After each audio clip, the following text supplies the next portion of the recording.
Hello and welcome to AR academy. एक मरतबा फिर आप सबका स्वागत है इस एकेडमी पे। और आज हम डिस्कस करेंगे सेट 2 जो कि हमारी सीरीज़ है मास्टरिंग द GK या GS आप बोल सकते हैं, जनरल स्टडीज़। और इसका हम सेट 2 डिस्कस करेंगे। आज हम कुछ क्वेश्चन डिस्कस करेंगे और आज जैसा कि आपको पता है कि इन क्वेश्चंस को डिस्कस करते करते आपको और भी बहुत सारी इन्फॉर्मेशन मिलने वाली हैं।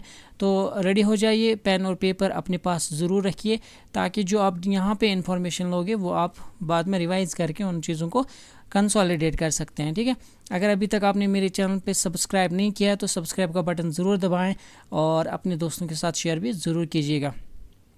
इन क्वेश्चंस की PDF भी अगर आपको चाहिए तो आप मुझे कमेंट में बता दीजिए, PDF भी आपको मिल जाएगी टेलीग्राम चैनल पे। तो चलिए स्टार्ट करते हैं आज का ये लेक्चर और देखते हैं आज के कुछ क्वेश्चंस जो कि आपके लिए बहुत इंपॉर्टेंट क्वेश्चंस हैं। ऑलरेडी ये पूछे जा चुके हैं एग्जाम्स में, इसीलिए ये आपके क्वेश्चंस में आपको करा रहा हूँ। तो पहला आपका जो क्वेश्चन है वो आप देख रहे हैं स्क्रीन पे। Who among the following was the first law minister of India? ये क्वेश्चन कई बार एग्जाम में पूछा जा चुका है और इसका आंसर भी आपको पता होना चाहिए। तो पहला लॉ मिनिस्टर ऑफ इंडिया जो था वो आपके BR अम्बेडकर साहब थे, जो कि पहले लॉ मिनिस्टर इंडिया के रह चुके हैं। आपको पता है जो BR अम्बेडकर साहब है, जैसा कि आप जानते हैं, जो हमारी ड्राफ्टिंग कमेटी थी, जब कॉन्स्टिट्यूशन बनाने की बात आई तो ड्राफ्टिंग कमेटी जो बनाई गई थी उसमें जो है BR अम्बेडकर क्या थे, चेयरमैन थे। तो ये आपको पता होना चाहिए कि BR अम्बेडकर साहब जो हैं ड्राफ्टिंग कमेटी के क्या थे, चेयरमैन। तो और ये ड्राफ्टिंग कमेटी कब बनाई गई थी, ये भी क्वेश्चन कई बार पूछा जा चुका है कि ड्राफ्टिंग कमेटी को सेटअप कब किया गया था। तो इस ड्राफ्टिंग कमेटी को सेटअप किया गया था 1947 में। अगर आप डेट याद रखेंगे तो अच्छी बात, 29 अगस्त 1947 को ये ड्राफ्टिंग कमेटी जो है आपकी सेटअप हो चुकी थी। ठीक है, ड्राफ्टिंग कमेटी 29 अगस्त, जी हाँ 29 अगस्त 1947 को ये सेटअप की गई थी। तो ये चीज़ें आपको याद होनी चाहिए। दूसरी बात, और एक बात जो मैंने आपको यहाँ पे बतानी है वो ये है कि इस ड्राफ्टिंग कमेटी के 7 मेंबर्स थे। ड्राफ्टिंग कमेटी टोटल कितने मेंबर्स की थी, 7 मेंबर्स की ड्राफ्टिंग कमेटी थी। ये चीज़ें आपको पता होनी चाहिए। ड्राफ्टिंग कमेटी की जो पहली ड्राफ्ट जो पब्लिश की गई थी वो कब हुई थी, वो हुई थी फरवरी 1948 में। ये तो वैसे नहीं पूछेंगे लेकिन फिर भी आपको मैं बताता चलूँ। और जो इसकी सेकंड ड्राफ्ट बनी थी, जो सेकंड ड्राफ्ट पब्लिश की गई थी वो की गई थी अक्टूबर 1948 में। दीज आर लेस इम्पॉर्टेंट यहाँ पे, लेकिन आप ये चीज़ें भूलनी नहीं है। ड्राफ्टिंग कमेटी सेटअप की गई थी अगस्त 1947 में। ड्राफ्टिंग कमेटी के चेयरमैन थे आपके BR अम्बेडकर साहब। ठीक है, और इसका काम क्या था, इसका काम था कॉन्स्टिट्यूशन को बनाना। ठीक, एक और चीज़ आपको यहाँ पे याद रखने की ज़रूरत है, वो है जो जवाहरलाल नेहरू साहब है हमारे। आपको पता है इंडिया के फर्स्ट PM रह चुके हैं। और इसके साथ साथ जो जवाहरलाल नेहरू जी हैं, इन्होंने क्या किया था, ऑब्जेक्टिव रेजोल्यूशन पे क्वेश्चन पूछता है SSC, चाहे SSC की बात करें चाहे और कोई एग्ज़ाम की बात करें आप, ऑब्जेक्टिव रेजोल्यूशन जो है बहुत इंपॉर्टेंट है इंडिया की हिस्ट्री में। अगर आप पढ़ेंगे इसको, ऑब्जेक्टिव रेजोल्यूशन जो है ये पास किया गया था और इसी पे बेस्ड जो आज का हमारा प्रीएम्बल है, इंडियन कॉन्स्टिट्यूशन में जो प्रीएम्बल है वो एक्चुअली ऑब्जेक्टिव रेजोल्यूशन का ही मॉडिफाइड वर्जन है। ठीक है, इस ऑब्जेक्टिव रेजोल्यूशन को पास किया था किसने, जवाहरलाल नेहरू ने। ये आपको याद रखने की ज़रूरत है। और एक चीज़ आपको याद रखने की ज़रूरत है, जब हमारा कॉन्स्टिट्यूशन बन रहा था तब कुछ कमिटीज़ बनी थी। जब आप यूँ समझे इंडिया को आज़ादी मिलने वाली थी उससे पहले कुछ कमिटीज़ बनी थी,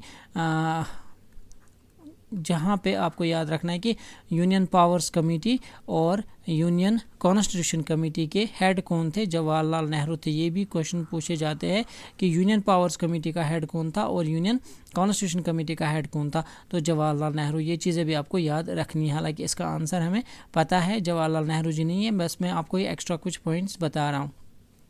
इसके साथ साथ आपको ये याद रखना है कि ऑब्जेक्टिव रेजोल्यूशन जो मैंने आपको बोला ये किसने किया था, ये पास किसने किया था, ये भी पास किया था आपका कॉन्स्टिट्यूएंट असेंबली में जवाहरलाल नेहरू ने। और कब किया गया था, ये डेट एज इट इज़ पूछी जा चुकी है कई बार एग्जाम्स में। 13 दिसंबर 1946 को इन्होंने ये कॉन्स्टिट्यूंट असेंबली में पास किया था, ठीक है। कॉन्स्टिट्यूंट असेंबली में इन्होंने मूव किया था 13 दिसंबर को, और फिर इसको अडॉप्ट कर लिया गया था कब, 22 जनवरी को 1947 में। ऑब्वियसली 1947 में इसको अडॉप्ट कर लिया गया था। तो ऑब्जेक्टिव रेजोल्यूशन की भी आप ये चीज़ें याद रखेंगे। मौलाना अबुल कलाम आज़ाद कौन थे? मौलाना अबुल कलाम आज़ाद जो थे हमारे पहले जो आपके एजुकेशन मिनिस्टर थे, ठीक है। तो ये चीज़ आपको पता होनी चाहिए। फर्स्ट एजुकेशन मिनिस्टर थे हमारे मौलाना अबुल कलाम आज़ाद साहब, ठीक। मौलाना अबुल कलाम आज़ाद का जो आप एक और फैक्ट याद रख सकते हैं, ये ये जो इंडियन नेशनल कांग्रेस थी उनके लॉन्गेस्ट सर्विंग क्या बोल सकते हैं आप इनको, प्रेसिडेंट भी रह चुके थे, ठीक है। क्योंकि ये यंगेस्ट प्रेसिडेंट भी थे उनके, INC के यंगेस्ट प्रेसिडेंट भी थे, और इन्होंने काफ़ी टाइम तक सर्व किया था एज अ प्रेसिडेंट, क्योंकि 1942 में ये प्रेसिडेंट बने थे। उसके बाद आपको पता है क्विट इंडिया मूवमेंट हुआ, और फिर कुछ टाइम तक इनके जो सेशंस है वो नहीं हुए, तब तक ये प्रेसिडेंट ही थे। तो ठीक है, ये भी चीज़ें आपको याद रखने की ज़रूरत है। आगे बढ़ते हैं नेक्स्ट क्वेश्चन की ओर। नेक्स्ट क्वेश्चन है, with reference to the period of British rule in India, Indian statutory commission is popularly known as. Indian statutory commission जो है उसको हम पॉपुलरली किस नाम से जानते हैं? आपको पता है हमारा एक एक्ट आया था 1919 में, एक एक्ट आया था। उस एक्ट का नाम क्या था, ज़रा आप मुझे बताइए। उस एक्ट के तहत एक प्रोविज़न आया था कि 10 साल के बाद एक स्टैट्यूटरी कमीशन इंडिया आएगा और वो कुछ चीज़ों का जायज़ा लेगा। तो हुआ क्या, ये 10 साल नहीं बल्कि 8 साल के बाद ही ये कमीशन आया। 1927 में ये कमीशन आया, और 1927 में जब ये कमीशन आया, इस कमीशन का जो चेयरमैन थे वो थे सर जॉन साइमन, ठीक है। तो आपको याद आ चुका होगा कि सर जॉन साइमन जो हैं इनके चेयरमैन थे इस कमीशन के, और इस कमीशन को नाम दिया गया था साइमन कमीशन, ठीक है। इस कमीशन में आपको पता है कोई भी इंडियन इन्वॉल्व नहीं था। इस कमीशन में सारे जो थे ब्रिटिशर्स थे, और वही वजह बनी इस कमीशन को अपोज़ करने की।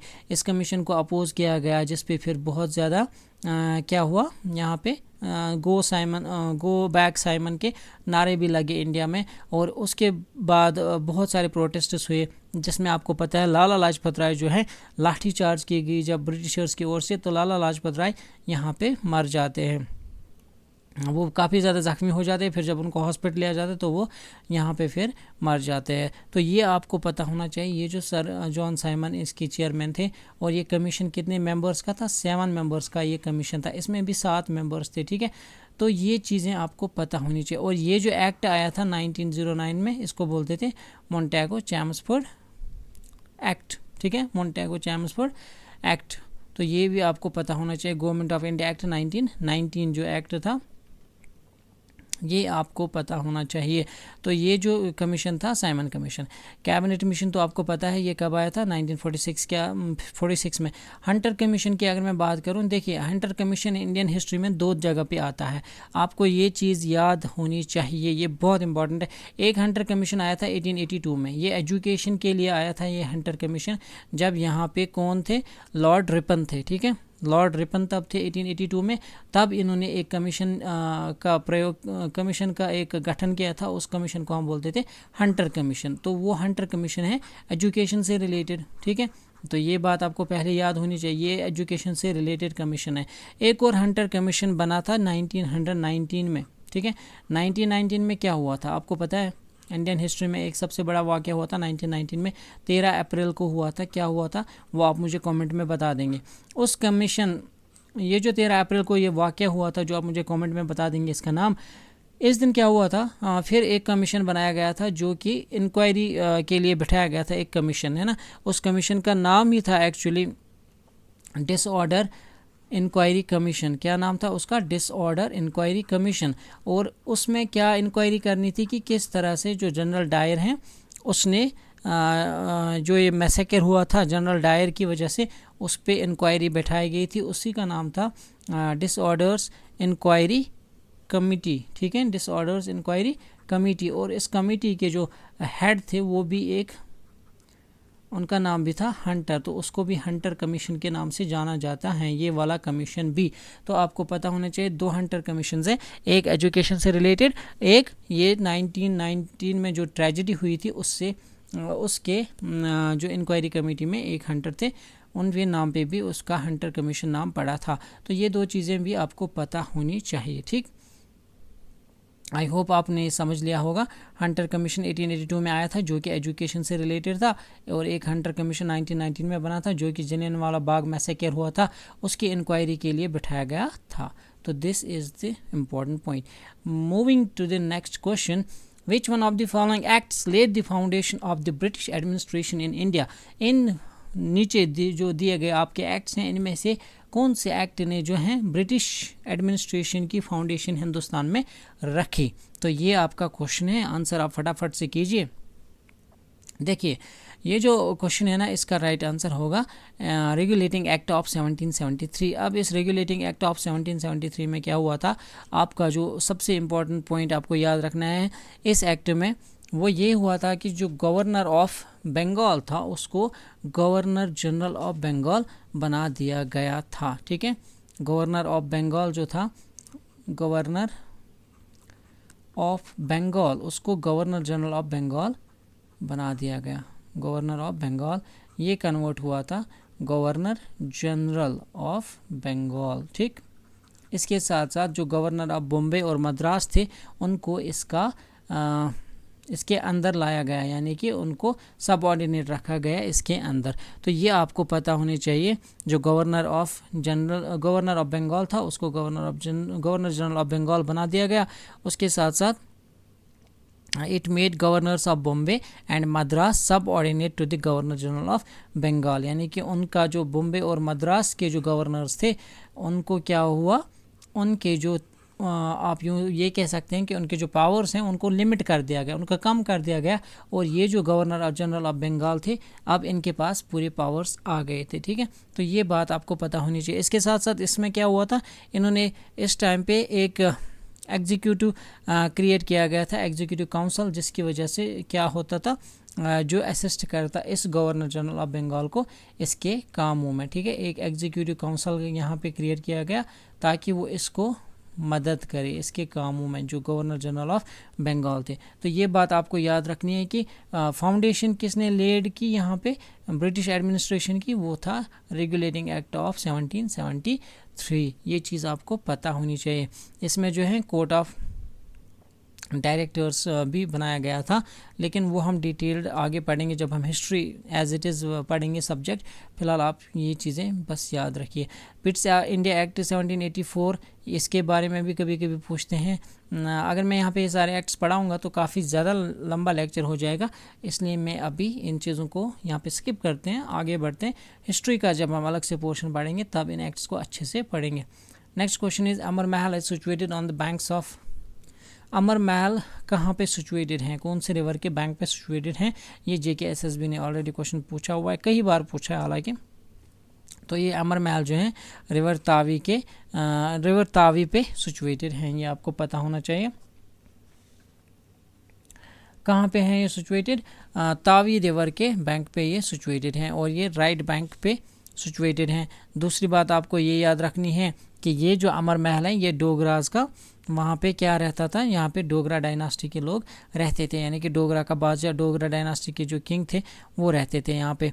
इसके साथ साथ आपको ये भी याद रखना है कि ये जो अमर महल है ये फ्रेंच चेटो स्टाइल में बनाया गया है। किसमें, फ्रेंच चेटो स्टाइल, ये कभी कभी पूछते हैं चेटो स्टाइल, तो ये इंपॉर्टेंट है। एक्चुअली ये फ्रेंच एक आर्किटेक्ट था, उन्होंने ही इसको डिज़ाइन किया था, उसका वो जो डिज़ाइन टेक्निक है उसको हम बोलते हैं फ्रेंच चेटो स्टाइल, ये आपको पता होना चाहिए। इसके अंदर आजकल एक म्यूज़ियम है और उस म्यूज़ियम में 120 kg gold 120 kg gold throne यहाँ पे आज भी हैं, और ये अब म्यूज़ियम में कन्वर्ट हुआ है। ठीक है, 120 kg गोल्ड थ्रोन है एक्चुअली यहाँ पे, और ये यहाँ पे आज म्यूज़ियम में कन्वर्ट किया गया है। तो ये आपको याद रखनी है ये चीज़ें। ठीक, आगे बढ़ते हैं नेक्स्ट क्वेश्चन की ओर। नेक्स्ट क्वेश्चन है आपका, पंजनाड इज़ फॉर्मड बाय। पंजनाड किस से बना हुआ है, सतलुज, बीस, रावी, झेलम, चनाब, सतलुज, तावी, रावी, तावी, रावी, झेलम, चनाब। तावी तो इसमें नहीं आएगा, ठीक है। सतलुज, बीज, रावी, इंडस, इंडस भी नहीं आएगा। लिदर, लिदर भी नहीं आएगा, ठीक है।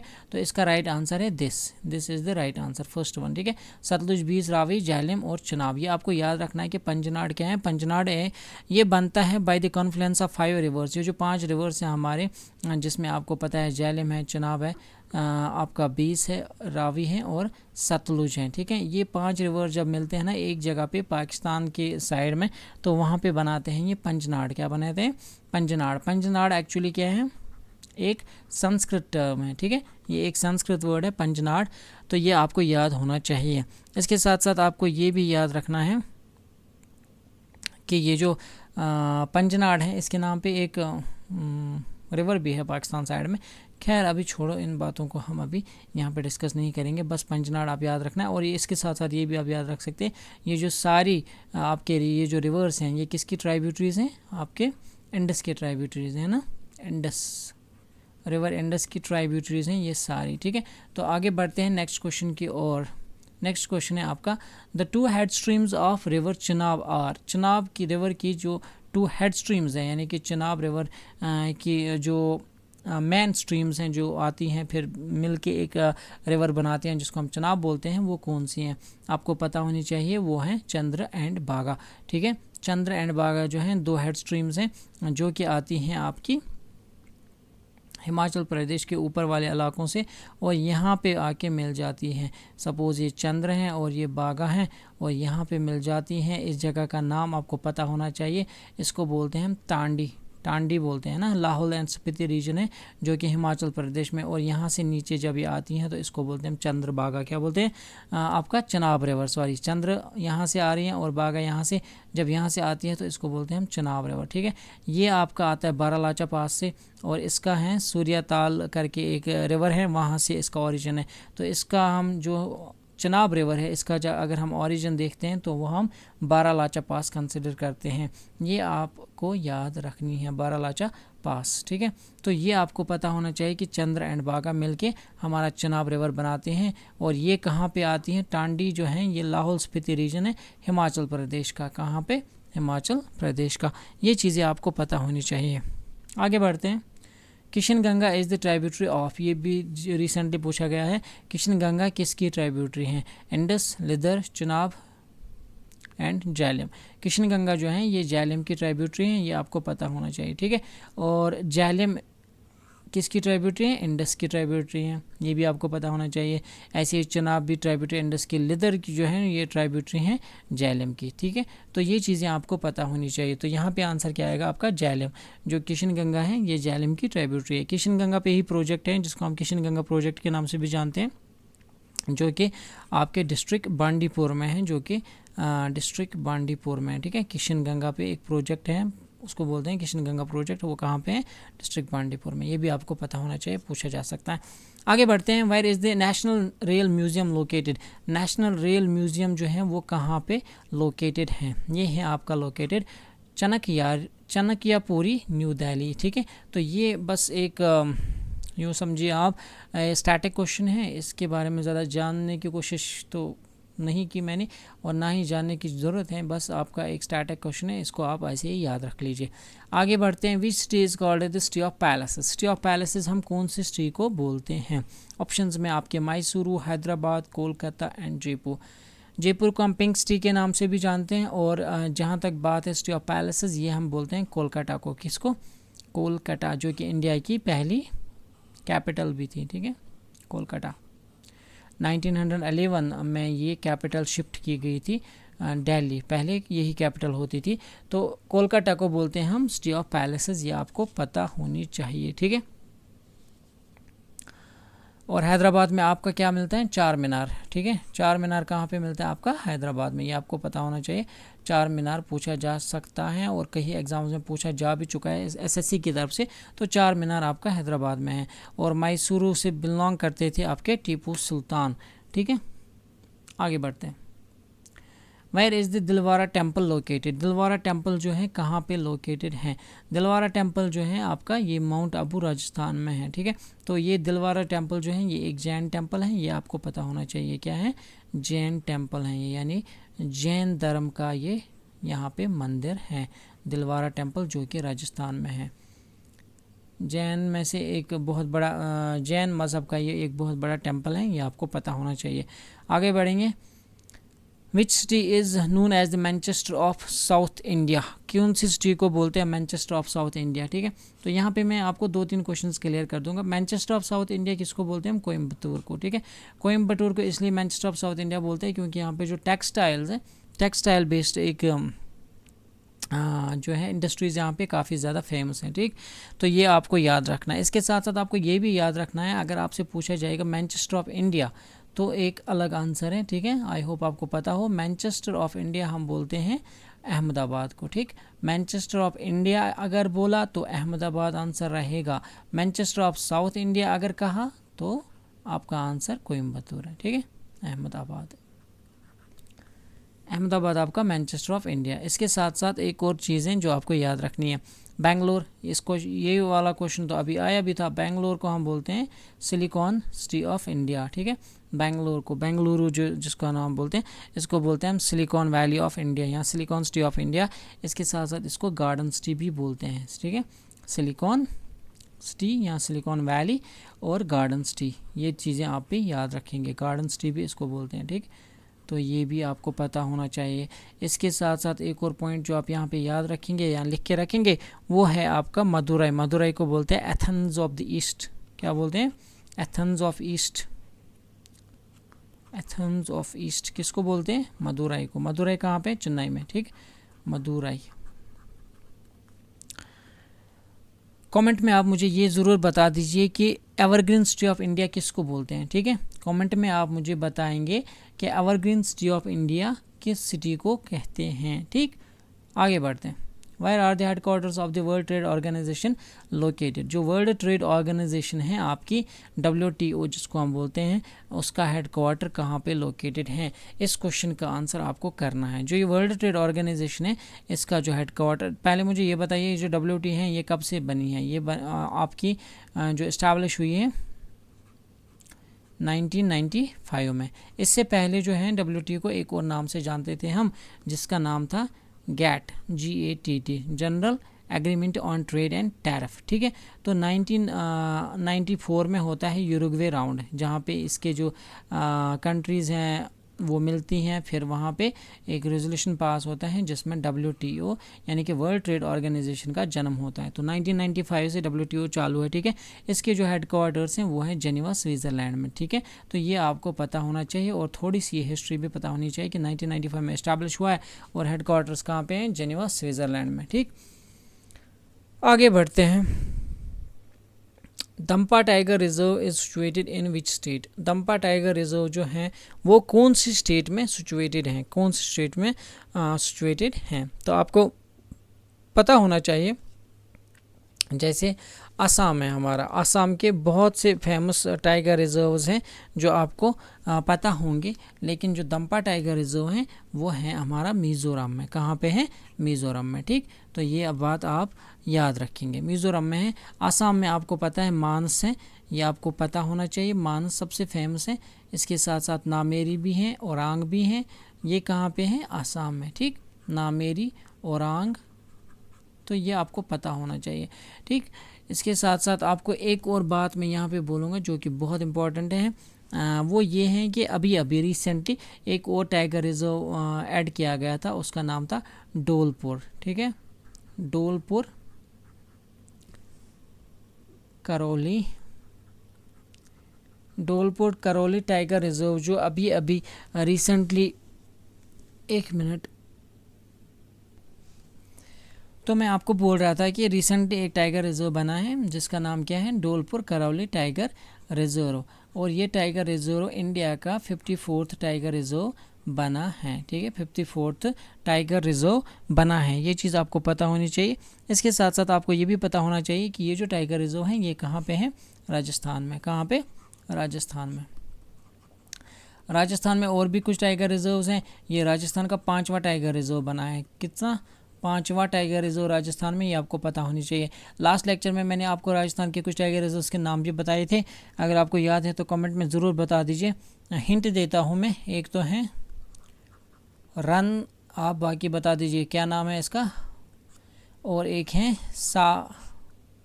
सरिस्का टाइगर रिजर्व, और एक है रणथंभौर टाइगर रिजर्व। ये भी राजस्थान में आते हैं। तो राजस्थान में आप कुल मिला के 5 टाइगर रिजर्व हैं, और 54वां टाइगर रिजर्व इंडिया का बना था धौलपुर करावली टाइगर रिजर्व, जो कि राजस्थान में है। ठीक, आगे बढ़ते हैं नेक्स्ट क्वेश्चन की ओर।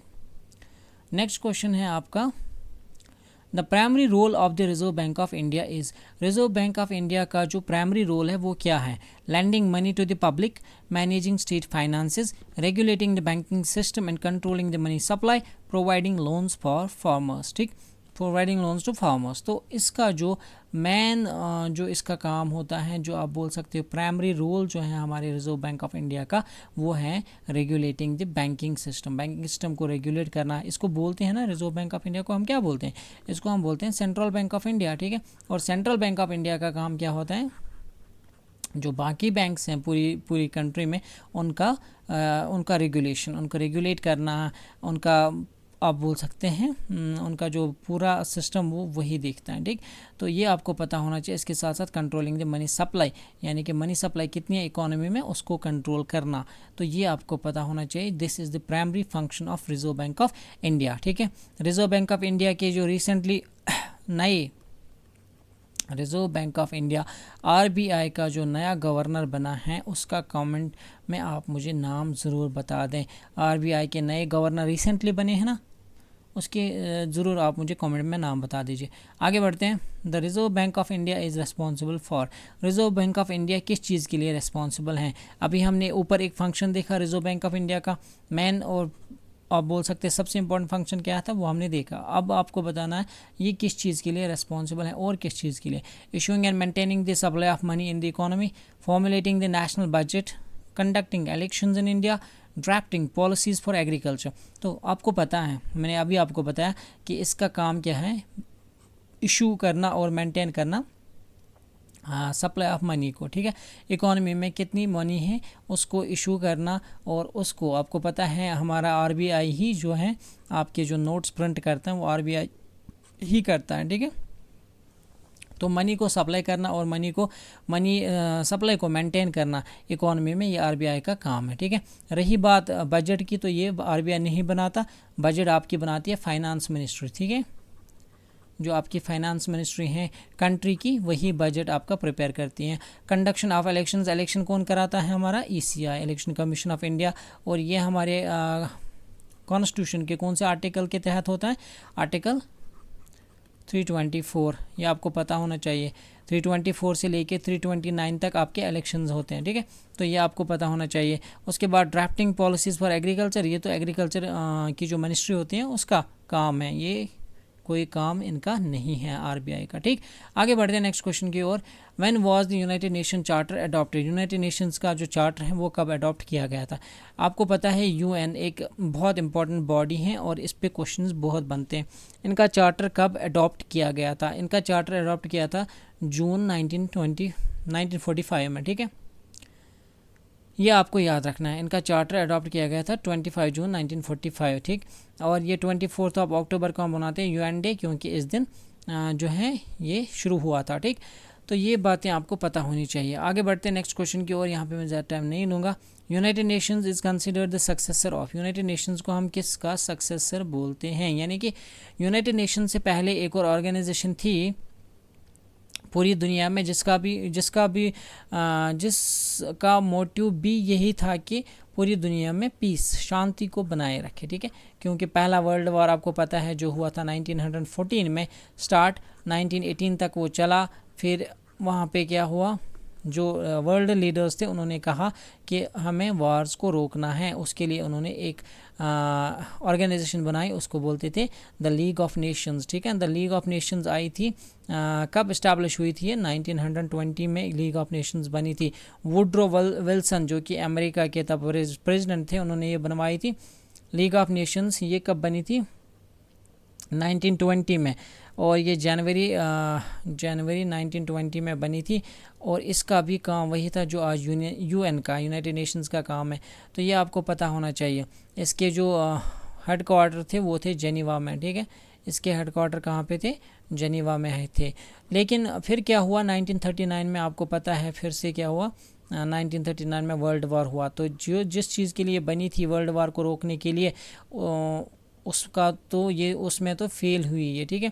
और काफ़ी ज़्यादा कंट्रीज़ जो हैं फिर इससे हट भी गई। तो इसलिए ज़रूरत पड़ी हमें फिर से नया एक बॉडी बनाने का, जिसको हम यूनाइटेड नेशंस के नाम से जानते हैं। तो एक्चुअली पहले बॉडी थी ये, इसलिए हम इसको बोलते हैं यूनाइटेड नेशंस को क्या बोलते हैं? Successor of league of Nations. ये आपको पता होना चाहिए। This is it. आगे बढ़ते हैं। Which organ of the United Nations deals with economic, social and environmental issues. आपको पता है यूनाइटेड नेशंस जो हैं इसके बहुत सारे ऑर्गन्स हैं, ठीक है। और हर ऑर्गन का अलग अलग अपना काम है। यहाँ पे इकोसॉक जो है ये इसका राइट आंसर रहेगा, क्योंकि यही डील करता है आपके जो भी इकोनॉमिक और सोशल और एनवायरमेंटल इश्यूज़ होते हैं उनको डील करता है इकोनॉमिक एंड सोशल काउंसिल, ठीक।